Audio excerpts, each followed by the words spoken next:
way the first round of playoffs typically go. Perhaps this is a little more exaggerated than normal, but you hear it every year in the NBA playoffs too. Every year, you just forget it because you forget about the first round by the time you get to the Western Conference Finals and the Eastern Conference Finals. But you hear it every year. Why are we doing this? These are boring. Team's up 20. The Celtics just won again by 30. This is lopsided. Do we really need to watch the 8th place team in the East get blown out by this? This is the way we do it. Here's some numbers for you. Last season, NFL playoffs, first round NFL playoffs. You got 6 games. 5 of the 6 were decided by at least 14 points. 5 of the 6. The average margin of victory in the first round of the NFL playoff games last season was 17.3. You didn't know that. No. I didn't know that until I looked it up this morning. Nobody knew that, and nobody remembers it. We're getting caught up in the moment and going, this stinks, except it's normal. It might stink to watch lopsided games, but when you're doing the first round of playoffs in just about anything, this is pretty normal. Average margin of victory, first round NFL playoff games last season, 17.3. All right, let's go to another sport, Major League Baseball. Dodgers just won the World Series. We had a first round of the playoffs. It's best of 3 series. Mm-hmm. We had 4 best of 3 series. The home teams, higher seeded teams, went 8-1 in those games. The higher seeded teams with home field advantage won all 4 series, and they went 8-1. They only lost 1 game. If you go like basically anywhere, this is what it looks like.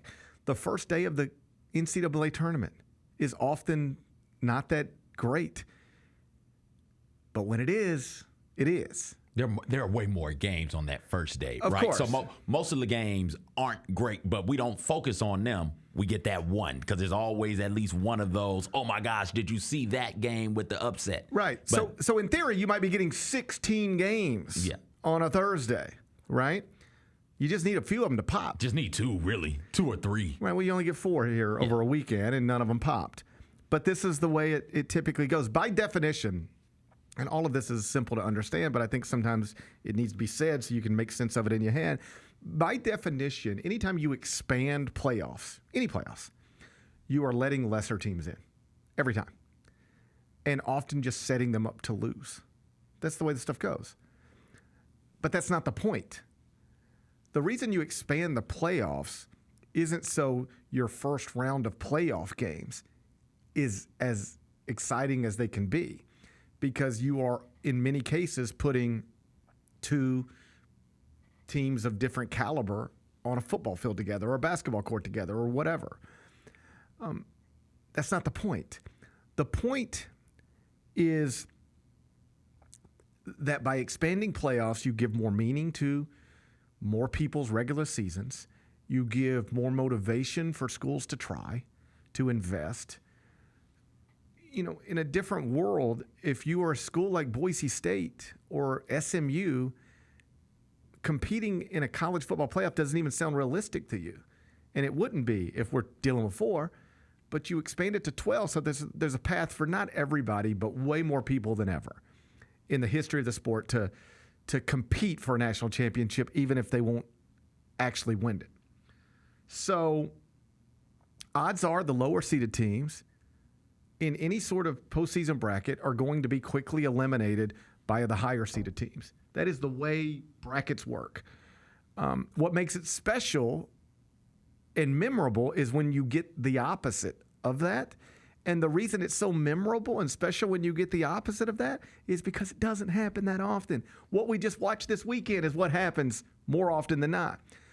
But what do you remember? Let's just, from our most famous bracket, college basketball. UMBC over Virginia, George Mason over UConn, St. Peter's over Kentucky, Oakland over Kentucky. I still remember Jack Golke from Oakland. I didn't know Jack Golke's name before that game started. I don't think I'd ever watched him play a game before that game started. Then I watched him bomb on Kentucky in the NCAA tournament, more or less in John Calipari's run at UK, and I will remember that guy forever. I won't remember that Indiana got smacked around on a Friday night forever, right? But whenever you get the opposite of that, whenever it goes the way it doesn't normally go, those are the memories forever.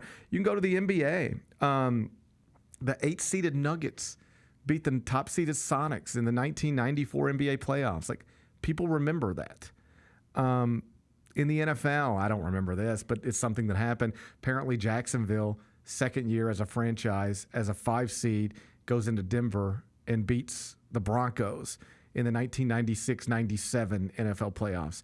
I don't remember it, but it was apparently a big deal that people still talk about. One of the greatest wins in Jacksonville history. When it goes the way it's not supposed to go, that's when you get the big memories. When it goes this way, you just move on to the next stuff, which is not to suggest there's not a better way to do this, because there is. It's already so clear there's some obvious fixes that need to be made. And the most obvious is you cannot continue to give the top 4 seeds to the 4 highest ranked conference champions. That messes up the whole bracket. You're not the way they do the NCAA tournament, whether they get it right or not, the way they do it is the best 4 teams are supposed to be the top 4 seeds, period. We don't care where they come from. We don't care if they're in the same league. We don't care if they're all in the same league. Who are the 4 best teams, 4 best resumes, 4 most deserving teams? That's your 1 seed, 1 seed, 1 seed, 1 seed. In college football, we say, who is your 4 highest ranked conference champions? That's the 1 seed, 2 seed, 3 seed, 4 seed in this bracket.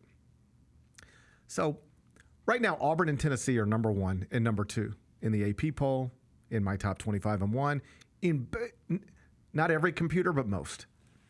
What if there was a rule in men's basketball that said, oh, no, the 4 number 1 seeds, they can't just be the 4 best teams. They have to be 4 different conference champions. Let's say Tennessee goes on and wins the SEC. There is a scenario where Auburn could be far and away number 1 in all of the computers, which they are right now. Auburn is a level above everybody else in terms of advanced metrics, efficiency numbers. Auburn is killing everybody. But what if Tennessee won the SEC? Do you know that means Auburn could not be a 1 seed if you put in the same rule that college football has? Auburn would then become a 2 seed. And Auburn would be a 2 seed in the same region. And you know what the coach of the 1 seed in that region would be saying? How are we in a region as a 1 seed with Auburn? They're the best team in the country. Why are we the 1, they're the 2, and they're the best team in the country, and we got to play them in a regional final to get to the Final Four, theoretically? Everybody would agree that's stupid. Then you have to agree this is stupid. When you say that the top 4 seeds have to be conference champions, you are setting yourself up a situation where Boise State is the 3 seed and Arizona State is the 4 seed. There is no person in the country who thinks that's the 3rd best team in the country and the 4th best team in the country. There is no computer in the world that will tell you that's the 3rd best team in the country and the 4th best team in the country.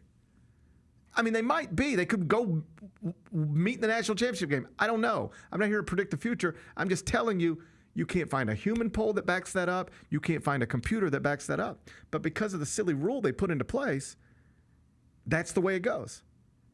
And suddenly you end up with a situation where Penn State has an easier path to the title game than Oregon. 2 teams from the same league. This team won the league. This team didn't. This team's the 1 seed. This team's not. This team's got the easier path to the title game because the bracket's seeded incorrectly. Seeded correctly by their stipulations, but the stipulations make it bad.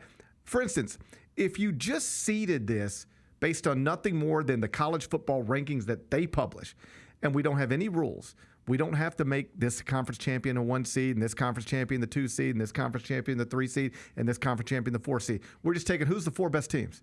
You know what you get? You get number 1, Oregon, number 2, Georgia, number 3, Texas, number 4, Penn State. They're all given byes. Penn State's in there. Our first round, according to the college football playoff rankings, that's what it would have been. Okay. The first round, instead of watching what we watched this weekend, here's what we would have watched instead. Number 12, Clemson at number 5, Notre Dame. Maybe that goes the same way. But that's like, it should go the same way. Number 11, Arizona State at number 6, Ohio State. Maybe that goes the same way, right? Number 10, SMU at number 7, Tennessee. Well, now Tennessee's whole season's flipped around. Because of this weird rule they put in, Tennessee goes from hosting a first-round game against SMU to having to play at Ohio State. The whole season's flipped around because of this stipulation the committee put into place. And then you would have number 9, Boise State at number 8, Indiana. Right now, everybody's dunking on Indiana, talking about Indiana doesn't belong ever in this thing again, which is obviously silly. We'll see. But if you just seed it based on the college football playoff rankings that they publish, Indiana goes from having to open at Notre Dame to hosting Boise State. Notre Dame could be a quarterfinal college football playoff just if they did the bracket differently, just if they seeded it by the rankings they publish. So that's the first fix, and I'd bet this watch that they'll fix that before next year. Oh, yeah. Because it's so obviously flawed and wrong. It's one of those things that maybe you needed to see it in real time before you could make sense of it, but now that we're all watching it, it's just wrong. They'll fix that. The other one I would fix, I want the quarterfinal games, the ones we're about to watch, on campuses as well. Oh, yes. Give it to me. Yes. This is where this stuff belongs, man. Give it to me. And it is insane that the power brokers keep outsourcing these incredible items of inventory out to bowl games and allowing other people to make. You don't have to let these bowls make money off of this. Why are you doing this? It's a good old boys network and everybody's taking care of everybody, right? But there's a better way to do this. And as soon as the good old boys, for lack of a better phrase, ain't around to take care of each other anymore, we get a new wave of people in there, then we'll start doing this the more sensible way. And we'll have these quarterfinal games on campuses as well. And honestly, I'd be happy with the semifinals on campuses as well, and then take the national championship game and put it in a neutral site. Some people argue make it the Rose Bowl every year. That's beautiful. I wouldn't complain. If you wanted to move it around like we do the Super Bowl, fine with me. But absolutely, Oregon was the best team in the country this season, all season, from start to finish, undefeated, clear-cut number 1. For them not to get to the title game, make somebody go to Eugene and beat them. We're going to make somebody go to Kansas City and beat the Chiefs. The only way Patrick Mahomes ain't in the Super Bowl again is if we send somebody to Kansas City and they beat them. That's what it's going to take. Short of that, Patrick Mahomes and Travis Kelce going back to the Super Bowl. It works for the NFL. We seem to enjoy that. Do this the same way. Oh, you're worried about the expense you're putting on your fans, asking them to travel to Atlanta or New Orleans or wherever for these bowl games when they might have to travel for semifinals as well, then travel for a championship game as well, after they might have already had to travel for the first round. You want to make all this more affordable? Keep them at home. If you're let's just say, Notre Dame fan, it's much more affordable to know that your first game is going to be in South Bend and your second game is going to be in South Bend. And there's so much obvious fixes that are on the table to be made that I can't imagine they don't fix some of these things. But the larger point I wanted to make is stop being distraught about lopsided results in the first round of a playoff bracket. It is what we tend to get. NFL, Major League Baseball, the NBA, the NCAA tournament. The special part is when we don't get it. But if you're sitting around every minute expecting something different than what we got this weekend, it could be better, I agree. And it will be better going forward. But it ain't that out of line or at all out of line with what we watch in other first round of playoffs in all of the sports.